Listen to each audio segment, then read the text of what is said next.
20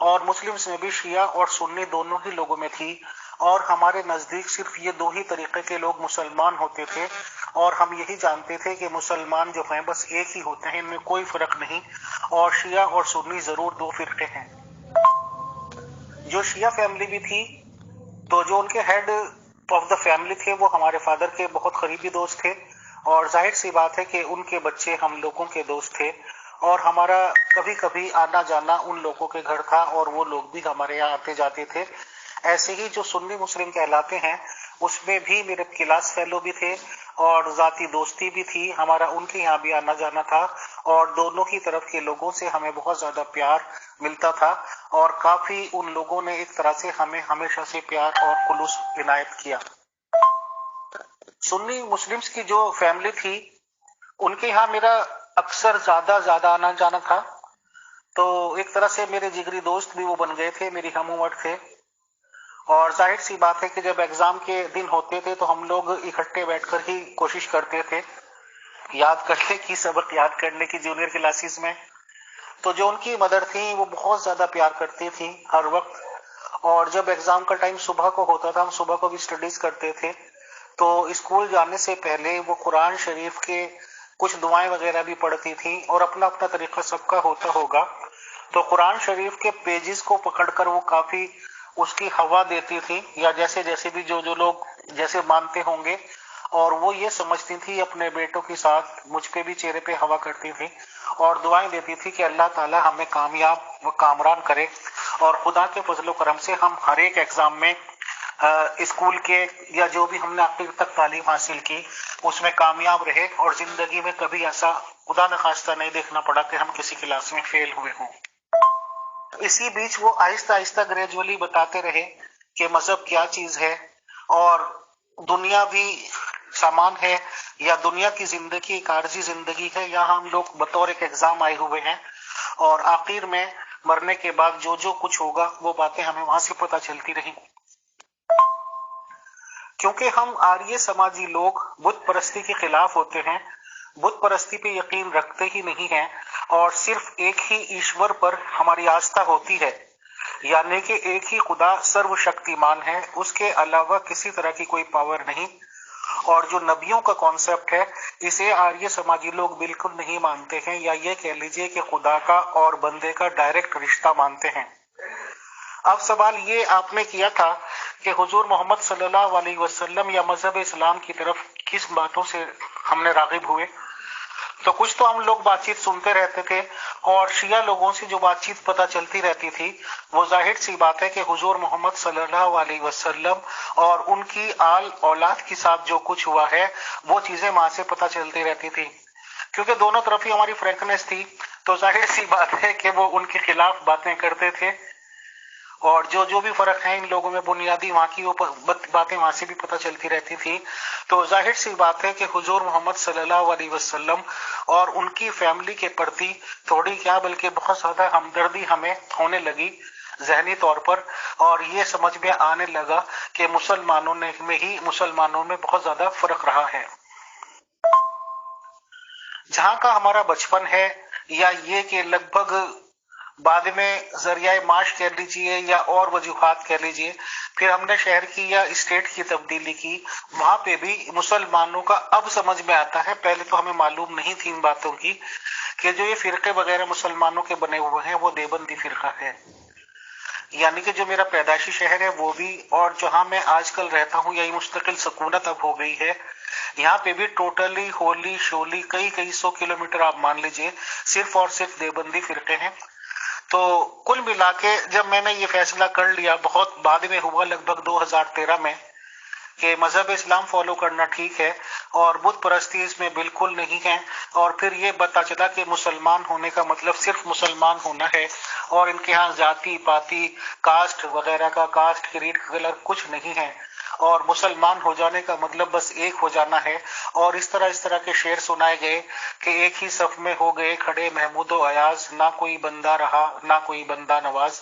تو پھر کیونکہ ہندوؤں میں تو بہت زیادہ جاتی پاتی اور اس طرح کی چیزیں ہیں اور کافی اونچ نیچ ہے، اور جب یہ پتا چلا کہ یہاں اس طرح کی باتیں نہیں ہیں، انسانیت نام کی بہت چیز ہے، اور حضور محمد صلی اللہ علیہ وسلم کی صرف وہ والے پہلو سامنے آئے، جیسے کہ آج کل جب ہم ہائی لیول پہ باتیں کرتے ہیں تو بہت سی چیزوں کو یہ کہا جاتا ہے کہ یہ صرف کتابی باتیں ہیں، کہ کوئی عورت کوڑا پھینکتی تھی وہ اس طرح سے ریٹیلیٹ نہیں کرتے تھے، وہ بارڈر تک کسی عورت کا مزدوری کر کے کمر پہ چھوڑ آتے تھے، دس اینڈ دیٹ وغیرہ، مطلب کل ملا کے ہم متاثر ہوتے چلے گئے۔ اور جہاں تک میری اپنی نجی بات ہے، مجھے سب سے زیادہ متاثر ان کی اس پالیسی نے کیا کہ حضور محمد صلی اللہ علیہ وسلم بت شکن تھے۔ یہ بھی ہمیں سنا کہ انہوں نے بت توڑے، اور سب سے بڑا محاذ جو انہوں نے کھڑا کیا وہ بت پرستی کے خلاف کیا۔ میری بنیادی وجہ ان سے متاثر ہونے کی یہ تھی۔ 2013 میں نے باقاعدہ جب پورا فیصلہ لے لیا کہ مذہب اسلام ٹھیک ہے، تو پھر میں نے اپنے دوستوں کے ساتھ جا کر، ہمارے انڈیا کا کیپٹل ہے دہلی، نیو دہلی جس کو کہا جاتا ہے، وہاں پہ جا کر ایک مولانا صاحب سے ملاقات ہوئی، اور باقاعدہ انہوں نے جو کچھ بھی کلمہ پڑھائی اور باتیں بتائیں، اور اس طرح کی باتیں بتائیں کہ فیصل صاحب آج تک کے آپ کے جو بھی گناہ ہوئے ہیں یا جو بھی زندگی گزری ہے وہ سب اللہ تعالیٰ کی طرف سے معاف سمجھیں، اور آپ یہ سمجھیں کہ ایک نئی زندگی میں شامل ہو رہے ہیں۔ اور اس کے بعد انہوں نے کلمہ وغیرہ پڑھا کے ایک اردو میں سرٹیفکیٹ وغیرہ تھا وہ دے دیا۔ تو میں نے ان سے درخواست کی کہ اس کا انگلش کی بھی بنا دیجیے گا یا ہندی کا، تو انہوں نے اس کی نقل بھی دے دی۔ اور پھر نیکسٹ ایئر یعنی کہ 2014 میں نے باقاعدگی سے یہاں کی کورٹس وغیرہ میں جا کر اس کو رجسٹر کرایا، اور رجسٹر وغیرہ نام وغیرہ میں اپنا آج کی تاریخ میں اس وقت سے نام امیر فیصل ہوا، اور الحمدللہ میں امیر فیصل چلا آ رہا ہوں۔ یہ میں سمجھتا ہوں کہ مختصراً تعارف مان لیجئے۔ اب آپ کا جو بھی سوال ہو پلیز۔ السلام علیکم محترم امیر فیصل صاحب، مجھے آپ کی باتوں سے دو باتیں سمجھ آئی۔ ایک تو آپ کے ہاں آریہ سماج میں بت پرستی نہیں تھی اور اسلام میں بھی نہیں، وہ آپ کو بہت بھلی لگی۔ دوسری بات، جو یہ قوم، ذات، برادریوں کی اونچ نیچ کا تصور ہے ہندو برادری میں، اس کو بھی آپ ناپسند کرتے تھے، اور اسلام میں اس چیز کی ممانعت ہے، تو یہ چیز بھی آپ کو پسند آئی۔ تو جب آپ اسلام میں آئے اور ان لوگوں میں، کیا آپ کو محسوس ہوا کہ یہ باتیں صرف کتابوں تک محدود ہیں، عملی طور پر ان میں ایسا نہیں ہے یا موجود ہے کہ بھی قوم، ذات، برادری کو یہ اہمیت دیتے ہیں یا نہیں دیتے؟ محترم عبدالحی صاحب، الحمدللہ ہماری چھوٹی سی فیملی جو آج کی تاریخ میں ہے، وہ الحمدللہ ہماری وائف بھی پوسٹ گریجویٹ ہیں، اور ہم بھی کوشش کر رہے ہیں کہ بچوں کو اس قابل بنا دیں کہ انشاءاللہ وہ شانہ بشانہ ہمارے ساتھ چل کے فخر محسوس ہو اور ہمیں بھی فخر محسوس ہو۔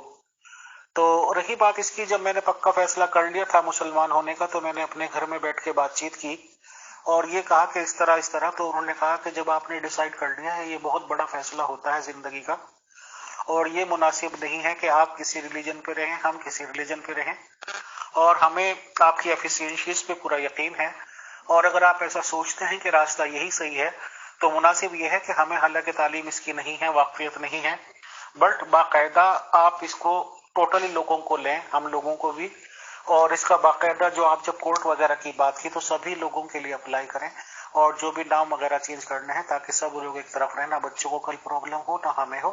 تو میں یہ بتانا بھول گیا تھا کہ وہ سب لوگ اس طرح سے ہوئے۔ اب آپ کا نیکسٹ سوال کے جواب پہ آتا ہوں۔ محترم، اس کے بعد جب آہستہ آہستہ اسٹڈی ہونے لگی، یا یہ لوگ مسلمانوں کا جو عملی روپ ہے وہ دیکھنے میں آنے لگا، اور پھر یہ پتا چلا کہ 70-72 فرقے یہاں پہ بھی ہیں، اور پھر یہ پتا چلنے لگا کہ ایک دوسرے کو کافر بتاتے بتاتے نہیں تھکتے، جہنمی ہیں، اور یہاں پہ کیونکہ دیوبندی لوگوں کا زور تھا، تو پھر یہاں پہ یہ میں نے دیکھا کہ پہلے بھی میں دیکھتا تھا لیکن وہ زیادہ سیریسلی نہیں رہتے تھے، کہ مسلمان گھروں میں جو بھی شادی ہوتی تھی، خاص طور سے جو لڑکی والوں کی سائڈ ہوتی تھی، تو چاہے وہ بہت امیر لوگ میں نے دیکھے کہ بہت زیادہ جہیز دان دکشنہ دیتے تھے، یا یہ کہ بہت غریب لوگ بھی تھے، بٹ ایک بات میں نے کامن ان لوگوں میں دیکھی تھی کہ بہشتی زیور یا فضائل اعمال نام کی کتاب وہ لڑکیوں کو جہیز میں ضرور دیتے تھے، اور ایسے دیتے تھے جیسے پتہ نہیں سارا جہیز ایک طرف اور یہ قیمتی تحفہ ایک طرف۔ بہشتی زیور کے مجھے معلوم ہوا بہت زیادہ والیومز ہیں، اب مجھے یاد تو نہیں کہ کون سا والیوم تھا، بٹ ایک بہشتی زیور کتاب کے لاسٹ پیجز میں لگ بھگ میں نے ایک ایسی بات پڑھی کہ میں معذرت چاہتا ہوں ان لوگوں سے جن کے وہ رہنما ہوں گے، مولانا اشرف علی تھانوی صاحب، کہ میرا دل بہت زیادہ بے چین ہوا. اس میں باقاعدہ ڈیویڈیشن لکھی ہوئی تھی، فار ایگزامپل تیلی سے اوپر جولاہا، جولاہے سے اوپر دھوبی، دھوبالے سے اوپر فلانے، فلانے سے اوپر ڈھماکے، اور آخر میں جو ڈیویڈیشن کی گئی تھی وہ شیخ سید مغل پٹھان کی گئی تھی. اور اس میں بھی ڈیویڈیشن کرتے ہوئے شیخ زادوں کو اور سید کو سب سے اوپر بتایا گیا تھا محترم. تو ان سب چیزوں نے مجھے توڑنا شروع کر دیا کہ واٹ از دس، اور سب کچھ یہاں پہ بھی ہے. پھر اس کے بعد آہستہ آہستہ مذہب کی گہرائی کی باتیں پتہ چلنے لگی، اور آج کی تاریخ میں جتنی زیادہ آپ کہہ لیجیے معلومات، حالانکہ میں سمجھتا ہوں کہ اب بھی ادھوری ہی ہوگی، اور یہ جستجو چل رہی ہے کہ اس کے بعد ہم نے دیوبندی پھر یہ گروپ وغیرہ بنا لیا تھا. شروع میں تو حالانکہ اس کا مقصد صرف اتنا تھا کہ جو میرے ہندو دوست تھے، میں آج یہ بھی کلیئر کر دیتا ہوں، مشکل سے 20 25 30 ممبر ہوتے تھے، اور انہوں نے بار بار یہ سوال کیا کہ آپ نے مذہب اسلام میں کیا دیکھا کہ آپ اس کی طرف راغب ہوئے اور ہماری بات چیت کرائیے. تو اس میں مشکل سے کچھ ہی لوگ ہوتے تھے ہندو، میرے یار دوست آپ کہہ لیجیے، اور کافی مسلم دوستوں کو جو میرے قریبی سرکل تھے ان کو ایڈ کیا گیا، اور وہ سوال و جواب بہت ہی نیاز شائستگی کے ساتھ کرتے تھے. اس کے بعد آہستہ آہستہ ہمارا گروپ ایکسپینڈ ہونے لگا. پھر ہم نے دیوبندی لوگوں کو سب سے پہلے بلایا، پھر بریلوی لوگوں کو، پھر اہل حدیث لوگوں کو، اس کے بعد شیعہ لوگوں کو. اور ظاہر سی بات ہے کہ یہ ڈسکشن چلتے چلتے تب پورے ہونے لگے، اور ایک دوسرے کی سچائیاں یہ لوگ خود ہی بتانے لگے، کسی تیسرے کی ضرورت ہی نہیں تھی. اور ظاہر سی بات ہے کہ ایک مزاج بننا شروع ہو گیا تھا. بٹ یہ ہے کہ ایک دل کو سکون کہیں بھی نہیں مل رہا تھا. تب مجھے ایک ہی فرقے کے پرٹیکولر آدمی نے کہا کہ امیر فیصل صاحب، جیسا ہم آپ کا مزاج دیکھ رہے ہیں، سمجھ رہے ہیں، یا جتنا ہم سمجھے ہیں، تو یا تو آپ کا مائنڈ بنے گا شیعہ فرقے کی طرف بنے گا، یا ایک فرقہ جس کو شاید آپ جانتے نہیں ہیں اور ہندوستان میں زیادہ لوگ نہیں جانتے، آپ نے سنا بھی نہیں ہے، نہیں تو آپ کی زبان پہ کبھی نہ کبھی آتا. یہاں پہ قادیانی لوگ ہیں جن کو ہم تو انہوں نے تو قادیانی ہی بتایا تھا، اور قادیان میں کوئی مرزا صاحب نام کے آدمی پیدا ہوئے تھے، انہیں وہ نبی تک مانتے ہیں. وہ بظاہر، انہوں نے بظاہر کا لفظ یوز کیا تھا کہ بظاہر ان کے یہاں آپ کو بہت ہی صفائی صاف ستھرے لوگ ملیں گے، وہ اور ادب تمیز تہذیب والے ملیں گے. تو میں نے کہا بھائی میں نے تو سنا ہی نہیں، نہ میں جانتا ہوں. تو انہوں نے ایک دو لوگوں کا نمبر دیا تھا، پھر میں نے ان لوگوں سے کانٹیکٹ کیا، رابطہ قائم کیا. تو ظاہر سی بات ہے کہ ایک نئے آدمی کو شکوک و شبہات کی نظر سے وہ دیکھتے ہیں. بٹ الٹیمیٹلی ان لوگوں نے یہ ڈیسائیڈ کیا کہ آپ کا جو گروپ ہے آپ ہمیں 2-3 ممبرس کو وہاں پہ ایڈ کر دیجئے. میں نے ان لوگوں کو ایڈ کیا، وہ یہاں کی بات چیت دیکھنے لگے، اور آہستہ آہستہ آہستہ کر کے تعلقات استوار سے ہونے لگے، اور پھر کافی احمدیز دوستوں سے کانٹیکٹ میں ملنے لگے، ملاقات ہونے لگی، اور وہ ہمارے یہاں ایڈ ہونے لگے. تبھی جا کے مجھے پتا چلا تھا کہ قادیانی کوئی قوم یا فرقہ ہوتا ہے، اور ان لوگوں سے یہ ڈسکشنز جاری و ساری ہیں. ان شارٹ آپ نے سوال یہ کیا تھا کہ کیا میں نے جو مذہب اسلام قبول کرنے سے پہلے سنا تھا وہی پایا، یا یہ کہ کچھ الگ باتیں پائی. تو اس کا شارٹیسٹ جواب تو محترم یہ ہے، وہ میں نے آپ کو ساری ڈیٹیل پرووائڈ کر دی کہ جو کچھ میں نے سنا تھا اس کے پوری طرح سے الٹ ہیں مسلمان. جو کچھ سنا تھا اس کے تمام خلاف باتیں ہیں مسلمانوں میں، اور مسلمانوں میں وہ ایک بھی بات نہیں ہے جو مجھے بتائی گئی تھی. مختصر جواب یہ ہے. شکریہ، جزاک اللہ. السلام علیکم ورحمۃ اللہ. محترم امیر فیصل صاحب، آپ نے کافی تفصیل سے بتا دیا اپنا بیک گراؤنڈ بھی اور اسلام کی طرف آنے کا جو سفر ہے. میرا ایک سوال تھا کہ آپ کو اسلام قبول کرنے پہ کوئی مشکلات تو درپیش نہیں آئیں. وہ تو آپ نے خود ہی بتا دیا کہ گھر والوں نے کوئی ایسا خاص آپ کے لیے مسئلہ نہیں کیا، بلکہ آپ کے گھر والے بھی آپ کے ساتھ دینے والے رہے. ظاہر ہے کہ پھر علاقہ اور اہل محلہ اور شہر وہاں بھی کوئی آپ کو دقت کوئی خاص نہیں ہوئی. اچھا، اسلام لانے کے بعد آپ نے جن اسکالرس کو پڑھا ہوگا یا اسلام سے پہلے یا بعد میں، تو ان کا ذرا سا بتائیے گا. کچھ کتب پڑھی ہوں گی اسلام کے جو بڑے بڑے اسکالر ہیں، ان میں سے آپ نے کس کو پڑھا اور کس سے آپ زیادہ متاثر ہوئے؟ محترم عبدالحی صاحب and all dear group members of pure discussion group, جیسے میں نے ذکر کیا ہے کہ کیونکہ ہمارے آس پاس دیوبندی ہی فرقہ ہے، اور میں نے آپ کو یہ بھی بتا دیا، میں پھر ریمائنڈ کراتا ہوں کہ میں تو مسلمان یہی سمجھتا تھا کہ بس یہی مسلمان ایک طریقے کے ہیں، کیونکہ ہمارا کوئی تصور ہی نہیں تھا کہ ان میں اور بھی زیادہ لوگ ہیں یا طرح طرح کی چیزوں میں یہ بٹے ہوئے لوگ ہیں۔ اور میں نے آپ کو یہ بھی بتایا تھا کہ میں نے جہیز وغیرہ میں دیتے ہوئے دیکھا تھا کتابوں کو، بہشتی زیور، جو کہ مولانا اشرف علی تھانوی صاحب کی لکھی ہوئی ہیں۔ اور جب میں نماز پڑھنے جانا لگا تھا یہاں کی مسجدوں میں شروع میں، تو ظاہر سی بات ہے جو عصر کی نماز ہوتی ہے، یعنی کہ ظہر کے بعد اور مغرب سے پہلے کی، تو نماز ہونے کے بعد جو امام صاحب تھے، جو بھی گلی محلے میں مسجد میں نماز پڑھاتے تھے، وہ ایک کتاب سی لے کے بیٹھ جاتے تھے، اور اکثر و بیشتر وہ فضائل اعمال نام کی سناتے تھے۔ بٹ جب سے میں نے اشرف علی تھانوی صاحب کی بہشتی زیور کی وہ جاتی پاتی کو ڈیویڈیشن والی کتاب دیکھی تھی، تو آپ یقین کیجئے میں نے پھر ان کی بھی کوئی کتاب نہیں پڑھی۔ ہاں اتنا ضرور ہے کہ کسی اور والیوم کی بات تھی یا اسی والیوم میں پھر وہ والی باتیں پڑھی جو کہ کافی کتابوں میں گند میں کہتا ہوں، اس پہ میں معافی بھی چاہتا ہوں لوگوں سے، کہ بہت ہی غلط نام، یعنی کہ جو ہندی میں گپتانگ کہتے ہیں یا پرائیویٹ پارٹس کے نام بہت ہی گندے اور بھونڈے طریقے سے لکھے ہوئے تھے۔ اور یہ میری سمجھ میں آنے لگا تھا کہ اس طرح کی بکس کو پڑھنا تو بہت دور کی بات، گھر میں بھی نہیں رکھنا چاہیے، بلکہ بچوں کے یا بیوی کے سامنے بھی یہ کتابیں نہیں آنی چاہیے۔ تو کتابوں کی طرف سے تو میرا دماغ بالکل اچھٹ گیا تھا۔ بٹ یس، ہم گروپس کی دنیا میں اور خاص طور سے پیور ڈسکشن گروپ میں ہی میں نے کافی لوگوں کو ایڈ کیا۔ پہلے میں نے آپ کو بتا دیا دیوبندی، وہاں پہ کٹرتا بہت پائی کہ بس جو کچھ وہ کہتے ہیں وہی ٹھیک ہے۔ پھر ہم نے بریلوی لوگوں کو ایڈ کیا۔ محترم عبدالحی صاحب and all dear group members, جب ہم نے بریلوی لوگوں کو ایڈ کیا، یا تو آپ یہ کہہ لیجئے کہ جو دنیا میں نظر آتا ہے یہاں پہ مزاروں کی پوجا کرتے ہوئے نظر آتے ہیں۔ پوجا میں اس لیے کہہ رہا ہوں کہ وہاں پہ یہ لوگ سجدے کرتے ہیں۔ ہمارے آس پاس پیدائشی شہر کے زیادہ بالکل پاس بھی نہیں، لیکن آپ نیئرسٹ کہہ سکتے ہیں، ایک کلیر کی درگاہ کہلاتی ہے جو کہ صابری صاحب کے نام سے مشہور ہے، اور لوگ یہ بتاتے تھے کہ جو اجمیر کا درگاہ ہے سب سے نمبر 1 ہے انڈیا میں، اور اس کے بعد حالانکہ اور لوگ کچھ اور بھی بتاتے ہوں گے، بٹ ان کا کہنا تھا کہ یہ صابر صاحب کی درگاہ ہے جو کہ کلیر میں ہے۔ وہاں پہ جب ہم نے جا کے ماحول دیکھا تو گھٹن ہوئی، طرح طرح کی لڑکیاں نوجوان ڈانس کرتی ہوئی، کلا بازیاں کھاتی ہوئی اور طرح طرح کے نعرے لگاتی ہوئی وہاں پہ دیکھی۔ اور جب ہم نے اس کی سراؤنڈنگز دیکھی، اب تو میں کافی سالوں سے وہاں پہ گیا نہیں ہوں، بہت کافی ٹائم پہلے کی میں بات بتا رہا ہوں، کہ آس پاس پہ جو مستی تھی تو ظاہر سی بات ہے وہ مسلمانوں کی تھی، لیکن وہاں بھی اللہ مجھے معاف کرے بہت ہی نہایت 4th کلاس سے بھی زیادہ گئے گزرے گندے سندے رہتے ہوئے لوگ گالی گلوچ کرتے ہوئے اور ہر طرح کے نشوں میں وہ لپت رہتے تھے، اور طرح طرح کی عیاشی آپ کہہ لیجئے غلط طریقوں سے یوز کرتے تھے، ٹینٹ وغیرہ میں رہنے والے تھے۔ میں یہ بات پھر دہراتا ہوں کہ میں کئی سالوں سے وہاں نہیں گیا ہوں، بٹ مجھے نہیں لگتا کہ ماحول چینج ہوا ہوگا۔